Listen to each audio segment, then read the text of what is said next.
My name is Alicia Johns, and I am the program manager for the DC Assistive Technology Program. So training is being funded by the ADA Center at the Mid-Atlantic ADA Center. And we've been charged to create a series of trainings on accessibility features in this system and also in iOS. So look forward to another training soon. And I just want to say the survey will be available at the end of this training. I'm asking you, please complete the survey. Let us know what we did wrong or right. And furthermore, what other subjects you may be interested in as well. So I'm going to go ahead and turn the meeting over to Leonard McPherson, who will be our presenter today. Thank you, Alicia. Well, good morning, everyone. My name is Leonard McPherson. I've actually worked in the DMV for over 25 years, working as both an occupational therapist and also an assistive technology resource specialist. I've had an opportunity to work with all groups and ages, from children all the way through elder adults as well, in order to meet their needs as far as that was concerned. Just a little housekeeping rules. I know that you may have questions that may occur throughout. We would request that you put the questions in the chat. And what we're going to do, because of time, we're going to save the questions for the end, so we can make sure that everybody's questions have been answered or responded to. And so thank you so much for that. And Leonard, I forgot to mention that closed caption is available at this time. Okay, very good. Thank you. So, all right, we're going to get ready to get started here with the training. Hold on one moment while I share my screen.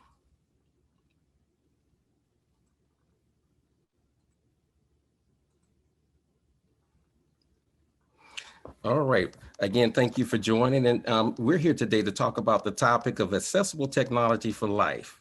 Taking a look at Windows 10's accessibility and technology features. One of the great things about the fact that, because again, we know that many people utilize this operating system. And so the thing is that what features are there and are available for individuals to use. And when we talk about accessibility, what is it that we're actually speaking of as far as that's concerned? So first I want to cover what the course objectives actually will cover. So first, we're going to learn about the various accessible technology feature options associated with Windows 10 and some operating system. Also, we're going to discuss how Windows 10 accessible technology options can be personalized. And then also gain an understanding and have a discussion about the accessibility technology features and how they can be used for personal, educational, and employment-related purposes.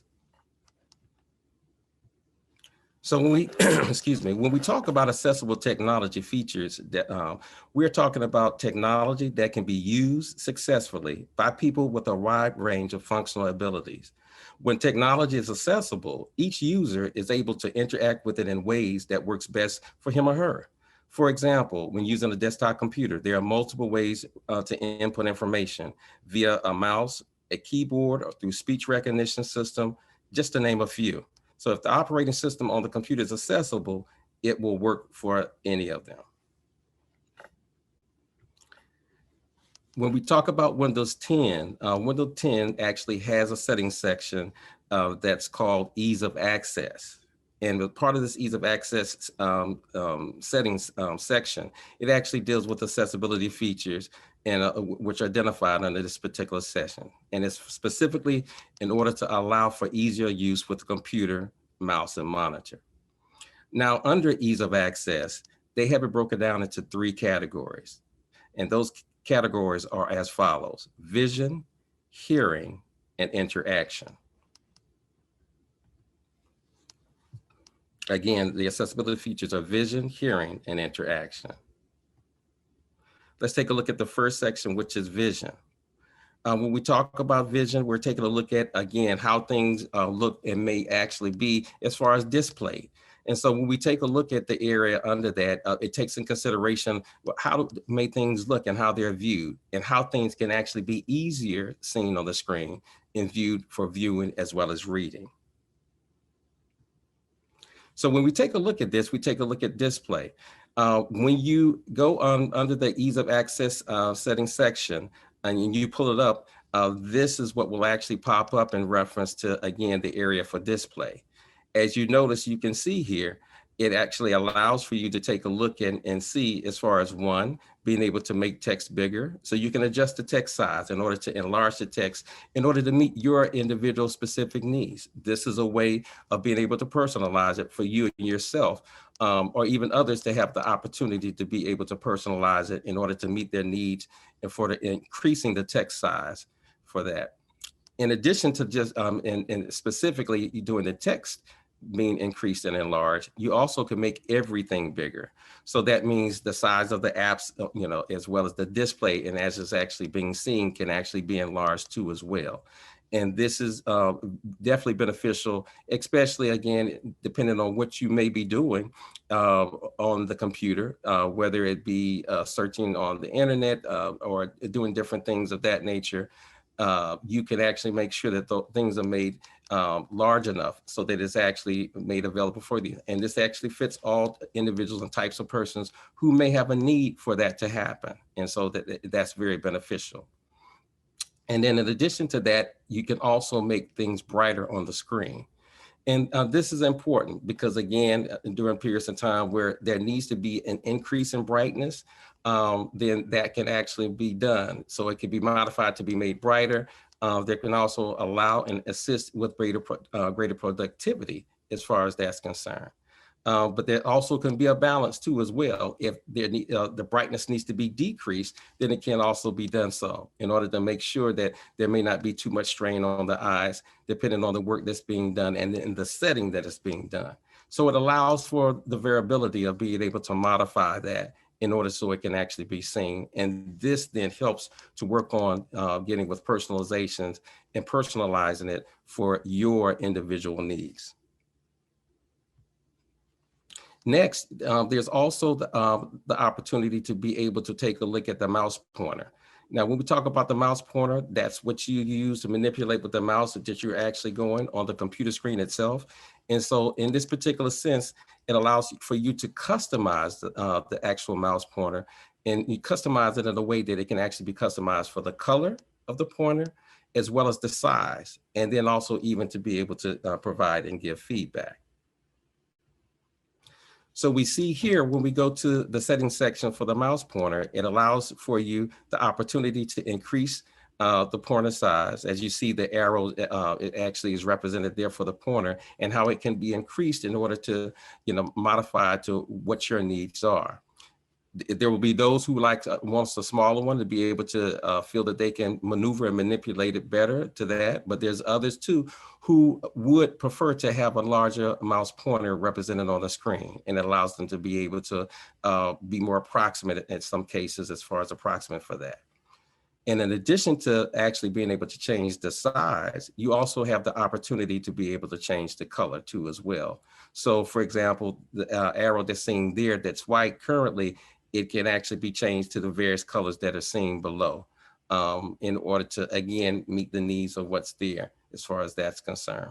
In addition to that, we see even an option to actually have it somewhat inverted, where you see either it can be dark and black, or even have the background too as well, as far as the mouse pointer is actually concerned.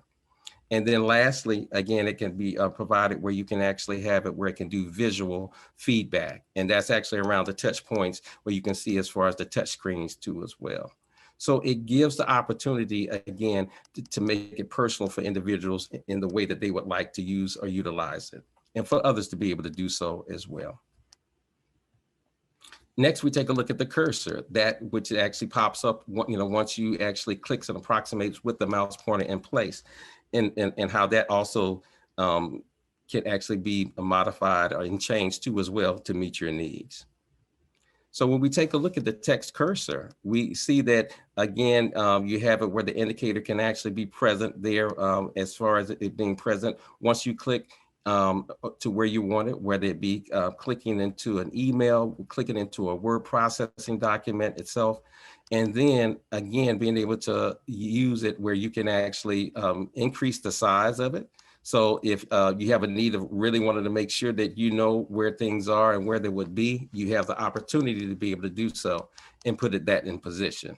In addition to that, you also can provide color to it as well. So if you choose to have color to it, then you can have the color that will be present based upon that. And in addition to that, they also allow the ability to change the width of it. So you can have it where it's a very small thin line that's actually present there, that's actually placed on the inside. But in addition to that, you can actually increase the width if that's what you choose to do as well. So again, it gives you the opportunity to change the appearance and be able to provide that, which again would meet your needs. And you have the option then also to be able to test it out and see what are the things there that you would like to have, and what things that you would be able to incorporate in what you're doing in order to be productive.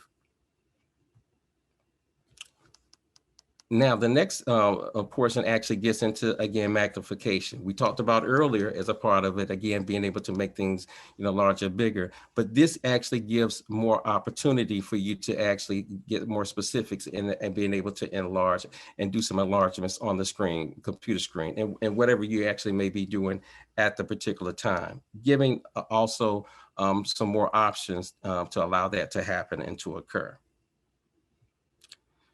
So when we go into the settings section for the magnifier, it allows you to be able to turn it on. There are also some actual keys that you can press and actually to get to activate it, as opposed to having to go directly into it. So it allows you to be able to use the Windows icon key along with the plus button, and then it would automatically actually take you to the function and bring you in so it can be utilized. But if you're wanting to, again, specify specifically what you want, it allows you also to make those modifications as necessary once you actually get the toolbar that will actually come up that will assist you with the process as well. So with that, you can have the opportunity where you can actually change the zoom level of what you would like, where you have it, where it could be at the default of which they have, which is 100%, or being able to go forth and either decrease or increase based upon what you would like and how you would like to have it too as well. And that's actually important because, again, it gives you an opportunity to be able to do so and give and provide what's needed for the magnification for. So for an example, again, to personalize it, if you were searching on the internet and you wanted to go to, for example, the menu at Starbucks, you have the opportunity to be able to actually plug in and do so. This is an example here where we see, if you look closely at the screen, the magnification actually toolbar is up. And what we see here, what's being magnified is actually through what's considered the lens function. So it gives you an opportunity actually to do a few different functions for it. So one, of course, you can, as even what was said before, you can have everything magnified where you increase the entire screen itself. So everything within the screen with itself would be enlarged. But if you didn't want to do that, you also have the option of using one which is called the lens. So this is like having like a virtual magnifying glass where you can take it and you can actually maneuver the actual, use your mouse to maneuver the lens over where you want it. So for example, here, the lens is actually over a portion of the nutritional information that's there in comparison to the whole amount. And you can see the difference there with that. The lens itself also can be shortened or enlarged too as well, based upon what amount of area that you would like for it to cover as you're actually maneuvering it. So it also gives you the opportunity to do so too as well. In addition to that, they do have an option that's called the docked option. And with the docked option, it has the lens, but the lens is actually located in the place of where you actually place it. And then what happens once it's actually docked, you can actually on the inside of it, not moving it around, but actually keep it in place, maneuver within information that's within inside of the space that you actually have designated. And again, it's based on choice in reference to what you would prefer or like. But again, it gives the opportunity and options to have that piece for the personalization for you to have it. And again, as said here, this can be done for something that will be leisure, but it also is very good too as well if you're wanting to do it for educational purposes and you're wanting to take a look at information that may be presented in small text that would need to be increased. That if you have the document itself actually pulled up on the screen, you have the opportunity to be able to enlarge the information and see it. So it's made better for you to be able to read the information and see what you need to see with that. And so again, this allows us to go across different various things, whether it be for leisure, whether it be for education purposes, or even for work. It allows the opportunity to be able to do so as well. We know many times there's times that we may get something with small text that will come in and it has us that we may have to squint. So it's so great to have these options available in order to be able to utilize this. And this is for anyone who has the ability to be able to access it through Windows 10. Other features that we're talking about now is also called the vision and features with the color filters. Now, when we take a look at the color filters, we're taking a look at how, again, the colors are distinguished and how they can be filtered with that. And this allows us then also to take a look at providing different color background, but also potentially also taking a look at what that may mean as far as having that color background and with that. This is great because, again, it allows for the option to be there for this. They actually give a choice between what would be considered inverted, a grayscale, and then a grayscale inversion too as well. And so it allows you to have the opportunity to take a look at to see what actually will be best for you. In addition to that, they've identified for those who may have a color blindness, they've actually specified here with depending on the color blindness that you may have, that you can also choose a selection that actually may work well with you. So you have the opportunity to be able to see and to look at what things can actually be and work best for you. And this is a great option because, again, it allows one to be able to see what other things can be done with that. So for example, again, if you're taking a look at reading the ebook, such as the Tale of Two Cities, online, you can actually do things where you change the color inversion of it, and then allow for you to be able to do so. In addition to that, it may not just be an ebook, it also could be a document too as well. And it allows for you to be able to take a look at those filters within that too also that will be helpful or that potentially can help you to be able to read information and read a document better. So again, with the opportunities to do so, it just allows more options for you to be able to utilize the resources that are available to you and what that will mean and how it could be so helpful for you. Next, we get into still under vision with high contrast and how that actually helps too as well. Still actually working with that, but with high contrast, it allows the user to use colors in a way to make both the text as well as apps easier to see. So when we see that, again, going to the setting with the high contrast, it gives that contrast that you can have as far as what is there. And it gives you the option in reference to take a look at the text as far as maybe even changing what the text color would be in comparison with what the background would be. In addition to that, also how it would be as a reference to hyperlinks as well.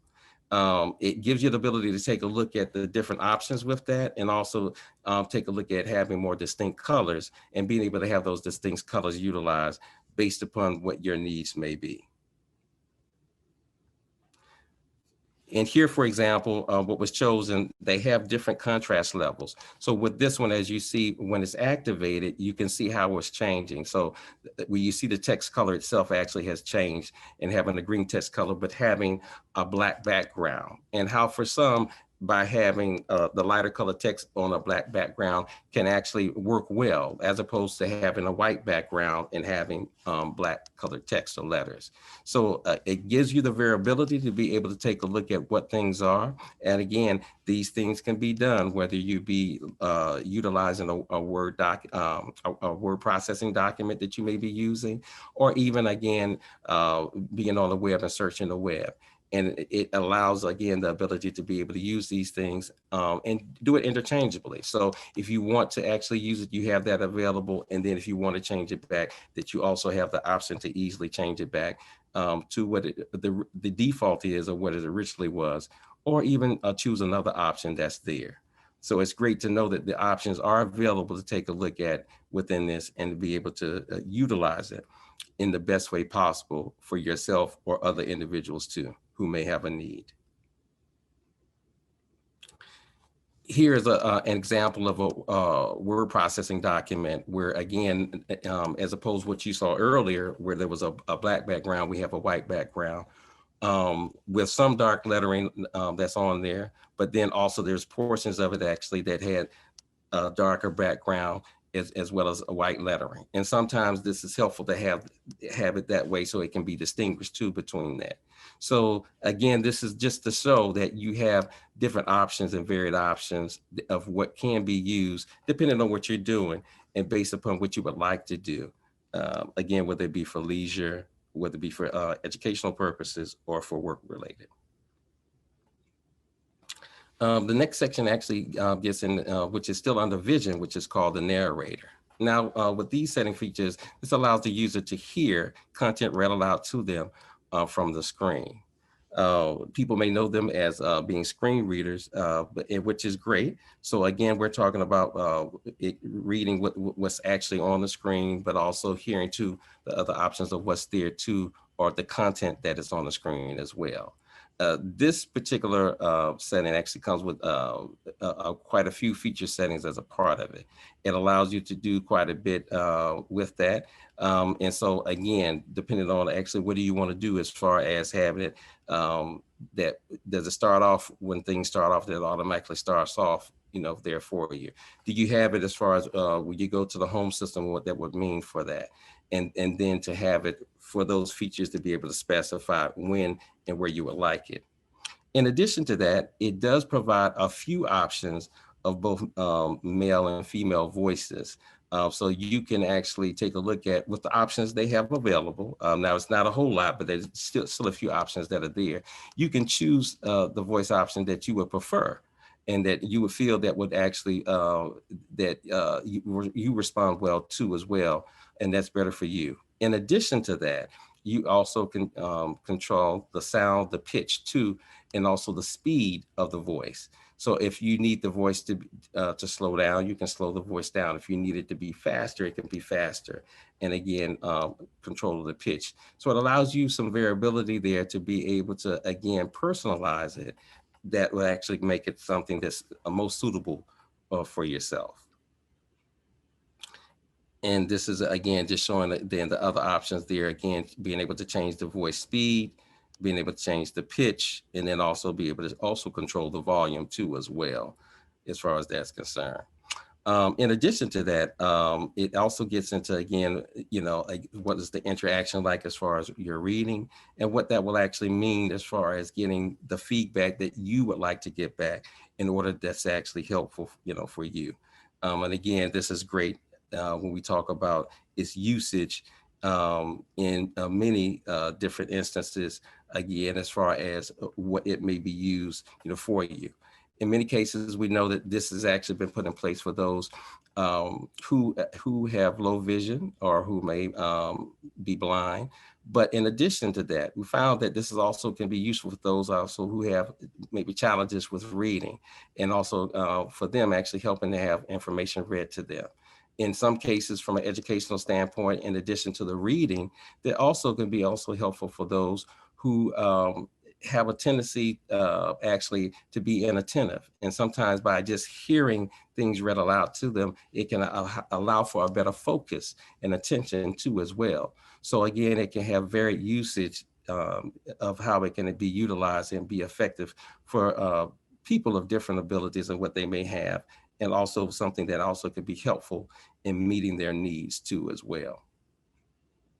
And so when we take a look at that, the narrator itself can be used to read text on websites, for ebooks. It could be for while shopping and reading word processing documents, and also as we take a look at personal or business and/or business emails. And this is awesome, because again, it gives that ability to be able to do so. So here, for example, is depicted again, someone was reading for leisure, an ebook such as The Tale of Two Cities. And so by pulling it up, again, something they can pull up from the internet, they have the ability to be able to have the ebook read to them as they go through the information. And again, as what was said before, this is great, for those who, again, may have a need if they have low vision or blind. They can be also beneficial for those who have a limited attention and focus, that they can be helpful for them, or those who may have challenges with reading, that as they hear the words read back to them, even though that they may not be able to decode the words, what they read, but if they hear them, they also can understand what their word is, and they've heard it before. But even if they have not, they then can hear the word being read, and it helps them again with the whole reading process. So again, it's something that's actually very beneficial and can be very effective. In addition to that, we talked about as far as the email, you can have it read. You want information read in the email, that you can actually utilize it for reading information out of the email too as well. So again, this is helpful for the reading process, helpful for people being able to have the feedback that they need in order to be effective and also successful with what they're doing. And lastly, it again can be a word processing document that is actually used for reading information in the word processing document. And in some cases, another piece that has also been helpful is if somebody has composed a document, something they've composed themselves, by hearing information read back, sometimes it can be helpful in allowing them to catch any mistakes that they have. Because by hearing information as is read, they may be able to hear what they didn't see when they actually composed it and typed it out, but they can hear it when it was read back. So there's a lot of connections that can be made for people being able to utilize the information and being able to go from there also as well. In addition to that, I wanted to add that those who may actually in times, be having challenges with being fatigued, and they may not feel like reading, or be able to stamina as far as actually reading, but being able to listen and have the information read aloud, that they can actually have that too as well. So again, this just works well with various things and various needs that may be needed by individuals. Next, we're actually getting to the section for hearing. When we take a look at hearing, we take a look at audio section. So they have an audio section here, and in the audio section of the features, what it does, it allows you to be able to adjust the volume and control and choose between hearing stereo or mono sounds on your computer. So again, you have a varied ability to be able to choose what is going to be the best sound for you and how to hear it. So not just actually just control it and increasing or lowering the volume, but actually being able to distinguish between, again, stereo sounds and mono sounds. And that, again, could be effective for those who may have a need for actually wanting to have something could be somewhat toned down as far as what their need is concerned, but still wanting to allow them to be effective. And so then that could be so helpful in what's needed in order to be able to go from there. And so here's the setting that actually is shown that you would see once you accessed it through the ease of access. And again, as you see, you can control the device as far as the volume, as well as, again, if you wanted a mono or stereo, and have it with that. And in addition, if you also want what they consider the visual alerts, it allows you for the feedback for a visual alerts as well. In addition, under hearing, they have closed captions. And so what this feature allows is that you control how subtitles appear in audio and video presentations. We know that many are already have them, the closed captions embedded in them when we see them. But if you did have some of those that actually did not, it allows you to be able to do that. And so not only actually have those subtitles there, but also have the ability to be able to do some specifics as it relates to, the text with the subtitles also.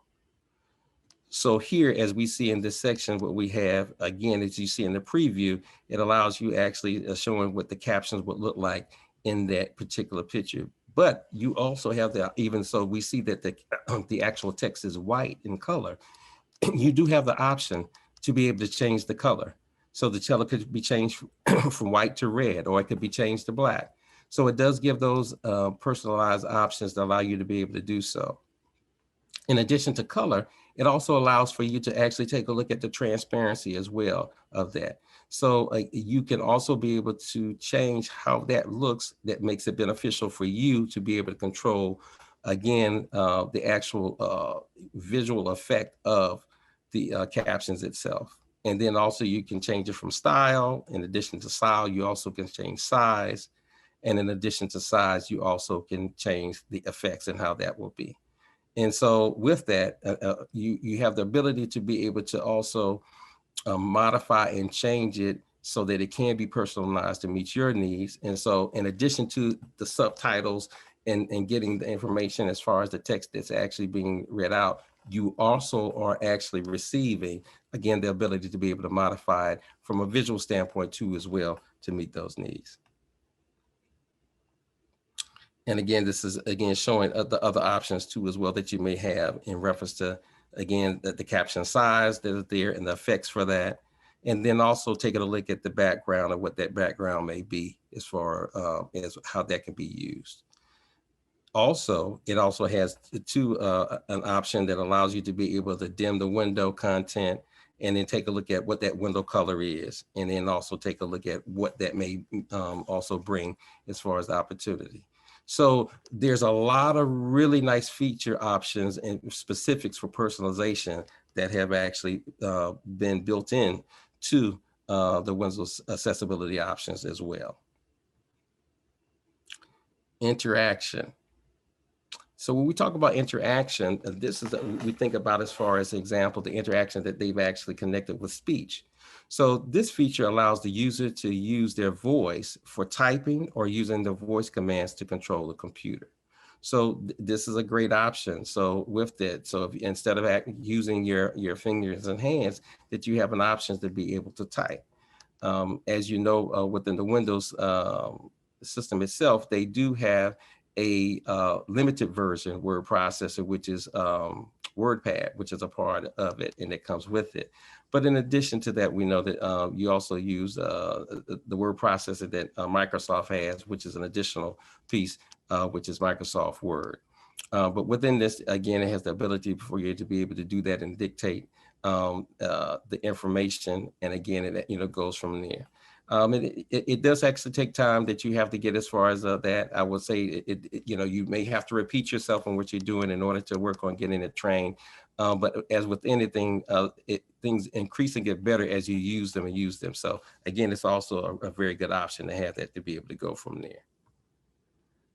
All right, so here's actually the option there as far as what speech is concerned. And then with that option, it allows you to be able to take a look at using that. And by doing so, you can actually take what's needed in order to incorporate that piece, which is a part. So you have the option to be able to activate it through keys, that you get, the Windows icon plus the H to start it, or you can go directly in and actually be able to activate it too as well for that. So again, I talked earlier about the options as it relates to typing and for what those things are, but you also have some things where you can potentially also use some voice commands to control. It could be pulling up apps. It could be pulling up again, as far as what's on the internet and taking a look as far as looking for different websites on the internet that you may have. Or if you have things that are bookmarked already that you may have on your browser, that you can use this for voice commands in order to do so. And as with anything, it does take practice to be able to use as far as to do, but it is an option that's there that can be quite helpful.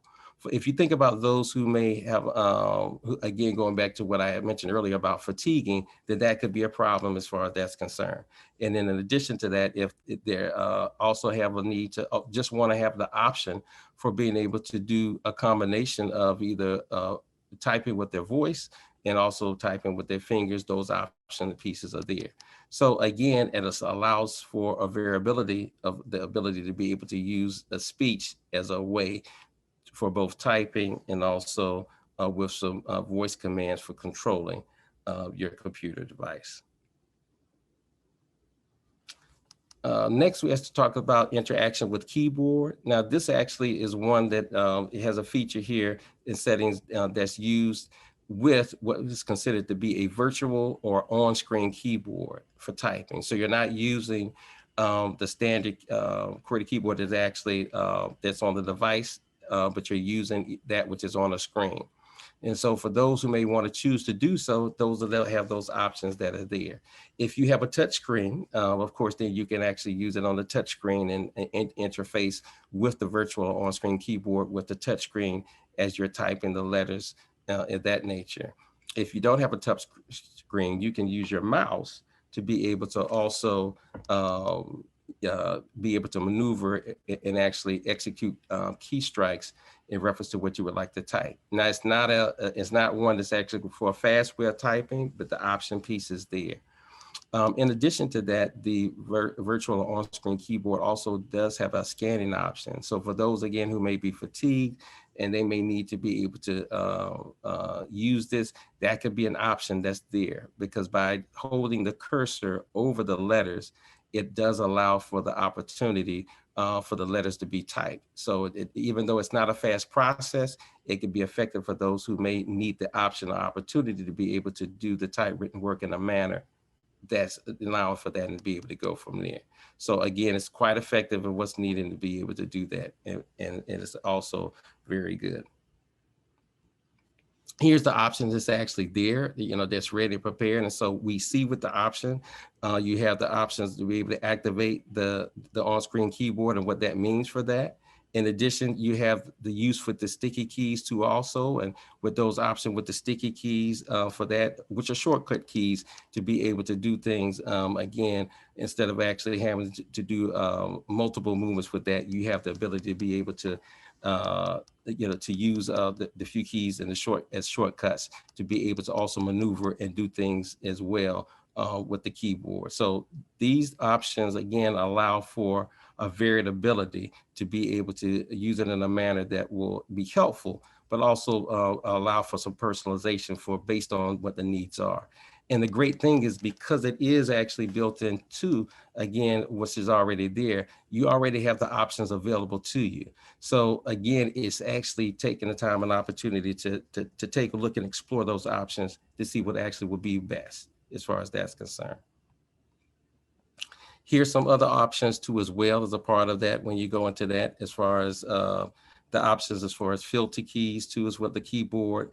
And again, seeing what the access is in reference to that. And then also taking a look at options such as print screen if you want to do so. And if you have the need as far as doing a print screen or even taking screenshots on the computer for something that may be needed in office. So again, it does allow for the ability to have that to be able to go from there. All right. Well, I just wanted to let it be known that these are actually a good portion of the features, and there are a few more that I didn't get into for this piece because I felt those were actually more suited in reference to utilize for individuals, who also had some assistive technology needs in reference to that. But for these, we felt these were actually beneficial.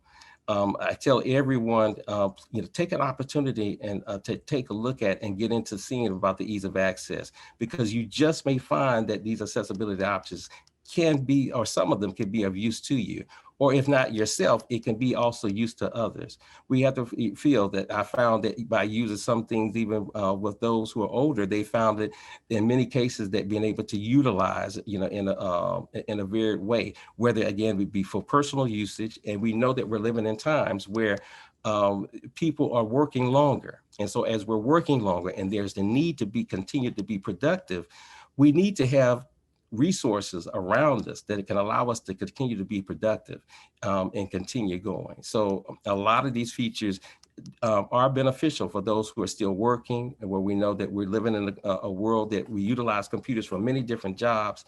And in doing so, if we can leverage those resources, those technology resources within a Windows 10 system, especially if we utilize it, it could be something that's so beneficial. So I just share with everyone, please take an opportunity to take a look at it, try them out, see how they can be best used for you. And in doing so, utilize those technology resources around you so that those things can actually be effective, and for you too as well. Leonard, we have one question. Okay. Sure. Are there shortcuts you can set to engage these different options quickly, or do you need to go to ease of access setting each time to engage and disengage? Great question. So yes, there are shortcuts, and what you can do is, as you go to the section the first time, it will tell you about the shortcut keys which can actually be used in order to do so. So, for example, many of them are set up where the one key which is long-standing for all of them is the Windows icon key. And so once you actually click that key in conjunction with some additional keys, it allows you the ability to be able to utilize the resources based upon what the needs are. So the shortcut keys are the option. It's just learning what those shortcut keys are for the various specific needs that you have. And if there are any other questions, if you can just put it in the chat. In the meantime, I want to remind everyone that a survey will be sent to you immediately after this training is over, and ask you to please complete it as soon as you can. And also, I forgot to mention in the beginning, this series of trainings about accessibility is being funded by the Mid-Atlantic ADA Center with a funding opportunity they gave to the assistive technology programs in the Mid-Atlantic region. And in addition, in addition to another training on the iOS accessibility features, we will also be attempting to produce videos, YouTube videos actually showing the features that Leonard talked about today. So thank you for participating, everybody. Yes. Is there any other questions? And I just wanted to add, Alicia, thank you so much for everything. If I know that we had discussed it, if there's any more who had any more specific questions, feel free also to reach out to the Assistive Technology Program for the District of Columbia. Potentially, if you would like and have a need, that also you can actually have a virtual demonstration for some of these features too as well. And that will allow you to actually even get more in depth into that more than what was done here in the training today. This was the opportunity to learn more about what is available, but again, in asking you to go into it. But if you also have more specific questions, there is the option for virtual demonstrations to be conducted and done. And I kind of want to end with, if this is just one of the series we're talking about, if you discover as you serve the clients and your participants, or just in your daily life, some other things that you would like to know about the assistive technology program and the services they provide, feel free to email me and I will get back with you and respond as well. Mostly we want to know what other subjects you may be interested in regarding accessibility and assistive technology. It's hand in hand in that sense. So that would help us plan out future trainings as well. Thank you. Are there any more questions? Thank you for the captioner, and Cheryl and Leonard, thank you for the presentation, and thanks to everybody for taking time to participate.